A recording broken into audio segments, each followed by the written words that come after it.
नमस्कार दोस्तों, मैं डॉक्टर दीपक गुप्ता। आज आयुर्वेदिक और एलोपैथिक दवाओं के साइड इफ़ेक्ट्स के बारे में हम चर्चा करेंगे।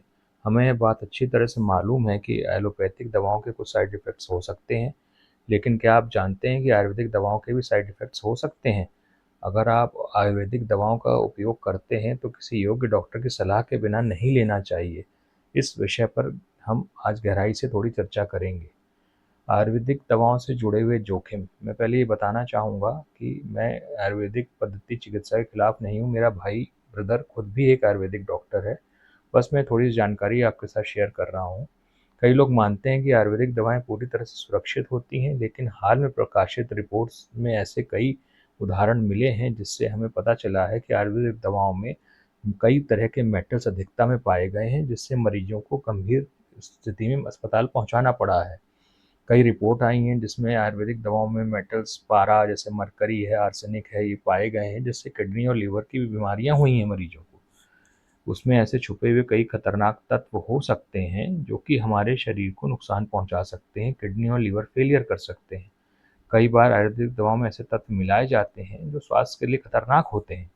उदाहरण के लिए एफडीए की एक रिपोर्ट बताती है कि कई आयुर्वेदिक उत्पादों में भारी मेटल्स जैसे पारा और आर्सेनिक की मात्रा होती है, जिससे बच्चों में वयस्कों में विषाक्तता, जिसको टॉक्सिसिटी कहते हैं, का खतरा बढ़ जाता है।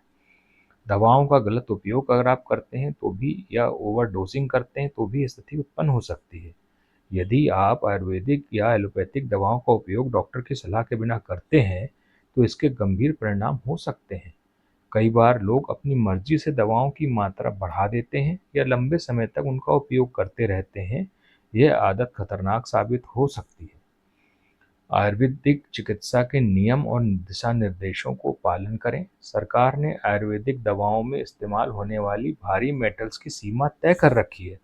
यदि इसका उपयोग इन सीमाओं के अंदर किया जाए तो ये सुरक्षित होते हैं। उदाहरण के लिए पारा और आर्सेनिक तथा अन्य तत्वों का उपयोग के लिए विशेष गाइडलाइंस बनाई गई हैं। इसके अलावा भारत सरकार ने स्वास्थ्य मंत्रालय के साथ मिलकर आयुर्वेदिक दवाओं में कीटनाशक अवशेषों की अधिकतम मात्रा भी तय की है। इन नियमों का पालन करने से दवाओं को सुरक्षित बनाया जा सकता है। अब इसमें डॉक्टर की क्या भूमिका आती है?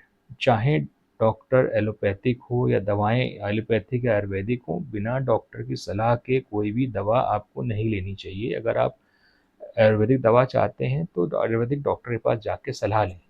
चाहे दवा एलोपैथिक हो या आयुर्वेदिक, इसे हमेशा योग्य डॉक्टर की सलाह पर ही लेना चाहिए। डॉक्टर न केवल दवा की सही मात्रा बताएंगे, बल्कि यह भी सुनिश्चित करेंगे कि दवा आपके शरीर के लिए सुरक्षित है। बिना सलाह के दवाओं का उपयोग करना आपको फायदे के बजाय नुकसान पहुंचा सकता है। आम धारणा और सच्चाई जो इस समय है वो यह है, कई लोग यह मानते हैं कि आयुर्वेदिक दवाएं पूरी तरह से प्राकृतिक हैं और इसके लिए कोई साइड इफेक्ट्स नहीं होते, लेकिन यह धारणा गलत है।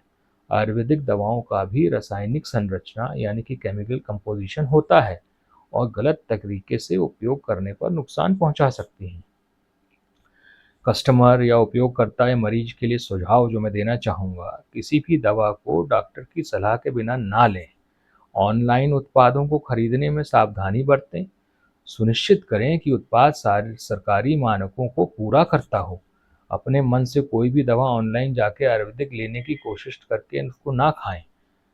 डॉक्टर की सलाह पर ही लें। दवाओं की मात्रा और अवधि पर ध्यान दें।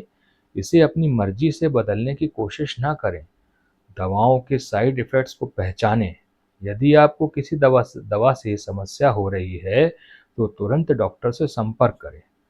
आयुर्वेदिक और एलोपैथिक दवाओं का सही उपयोग स्वास्थ्य के लिए फायदेमंद हो सकता है, लेकिन इसका गलत उपयोग आपके स्वास्थ्य को गंभीर नुकसान पहुंचा सकता है।